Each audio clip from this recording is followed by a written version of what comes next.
Vanessa Victor here, and welcome to my Dyslexic Life. Today I want to talk about one of the traits that I certainly have as a dyslexic, and it's also one of the traits that can be really frustrating.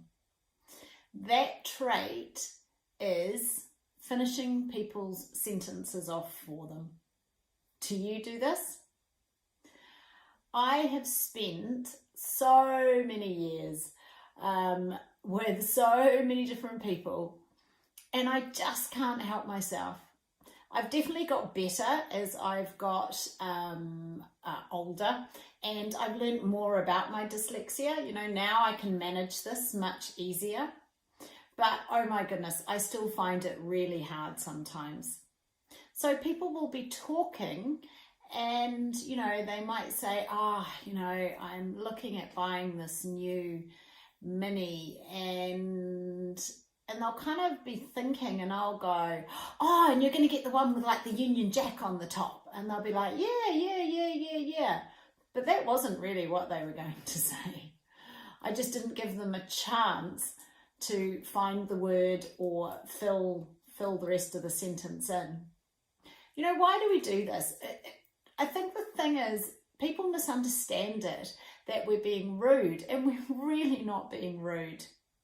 But my brain is going so much faster than the person I'm talking with that for me, I'm just kind of like filling in the next bit. And, you know, we've talked a lot about how quickly our brains do work, and the fact that our brains, on average, are processing things 6 times faster than we're verbalizing them. And this can be especially true if you're talking to someone who maybe is not as energetic, or a bit quieter, or a bit slower with their words. And I know for me, I find it really frustrating. You know, it's really hard when someone talks too slowly and they give me pauses, and I just want to like hurry them up, and I want to jump in because I'm like, I think I know what they're going to say. The problem with it is, we seem like we interrupt all the time. You know, that's the first thing. It seems like we're interrupting the person. We're not, but that's how it comes across.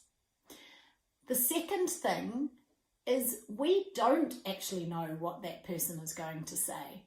So the problem is, because we create the end of the sentence in our head, we might actually miss what the person did say.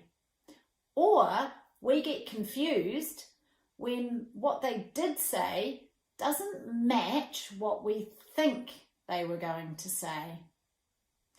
It's really interesting, and it might be something that you just aren't aware of.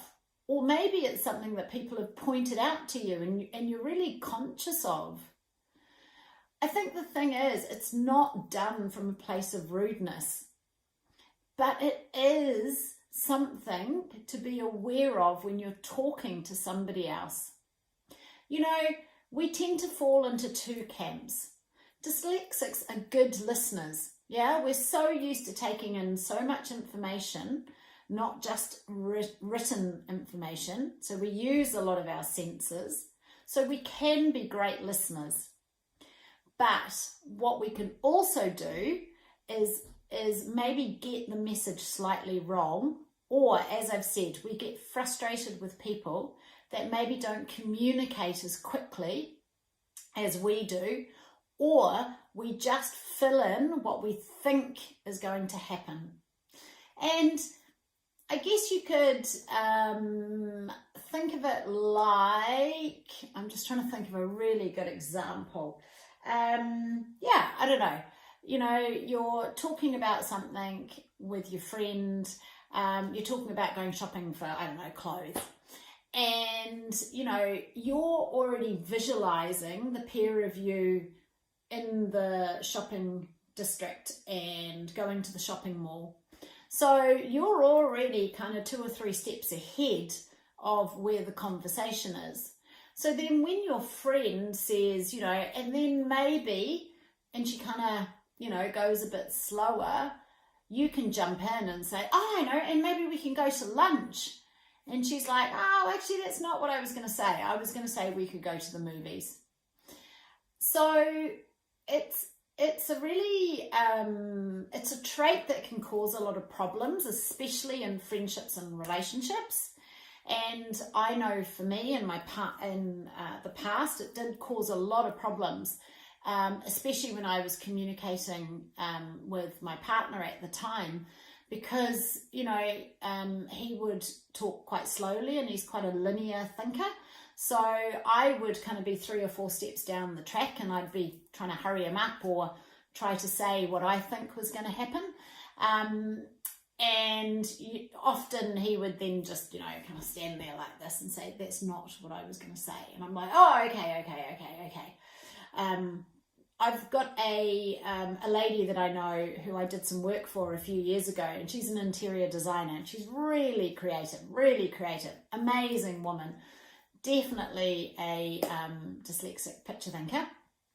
And she was fascinating to watch because, people would come in and they'd say, oh, I'm thinking about, I kind of want this look. Maybe I kind of want Hamptons. And she already was like, oh, yes, yeah. So you want Hamptons and you want this and you want that. And you could see some people were kind of a bit bamboozled by it. Other people loved it because then, that was her creative flow. But it was really interesting how many times the person would then say, no, that's not what I mean. I actually mean this. And she had this great she was like, oh, right, of course. That was her little characteristic that covered that dyslexic thinking style up. So I'd be really interested, have a little think. Do people tell you that you interrupt and butt in? Or do people say to you often, oh, that wasn't what I said? I can tell you now, sometimes I sit in meetings like this. And bless, Stephen, he's dyslexic and a bit ADHD. I'm dyslexic and a bit ADHD. And often we'll have these conversations where I have to sit here like this. To make sure I don't jump in the middle of a sentence. And it's usually from excitement, it's usually from an idea and I want to share my idea. But also, you do need to realise it doesn't give the other person a chance to actually say what they were going to say. So that's the dyslexic trait that I wanted to talk about this week. I'd be interested to know if you find that in your life. But yeah, it can be really common for us to finish people's sentences for them, but we're not being rude. It's just our brain is going faster than their mouth and often our own mouth. I hope you have a great week and I'll look forward to seeing you again soon. See ya.